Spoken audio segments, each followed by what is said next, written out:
السلام عليكم ورحمة الله وبركاته.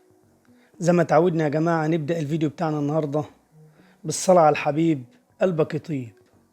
الفيديو بتاعنا النهاردة يا جماعة مهم جدا جدا. المفروض ان انا اعمل ايه يا جماعة؟ كل ما احل، لو انت مهتم بالموتور بتاعك، كل ما احل 5 غيارات زيت من الطبة اللي تحت اللي هي ال17، احل نوبة من الطبة ال24 اللي في الجنب. الطبة ال24 دي يا جماعة كل ما احل 5 غيارات زيت، ادي انت شايف حضرتك اهو، دي الطبة ال24.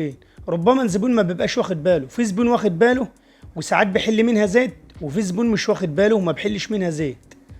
بصوا يا جماعة المصفى طالعة قدامكم عاملة ازاي.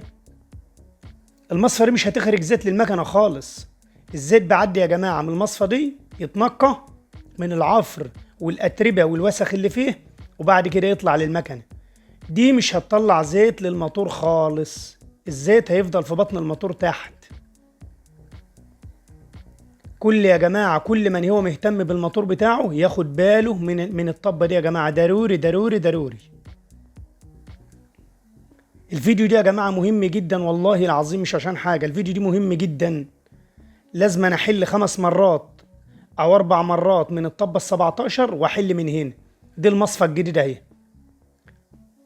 المصفى دي للأتربة وللوسخ، ولو في فتلة ملفوفة على الطبة أو تفلون ملفوف على الطبة دي بتنقيه. المكنة دلوقتي يا جماعة الوقت انضارت ما تسمعش لها صوت، لأن الزيت طالع على وش التكهات مرتاح. لازم أنا أخلي بالي يا جماعة من الموضوع ده.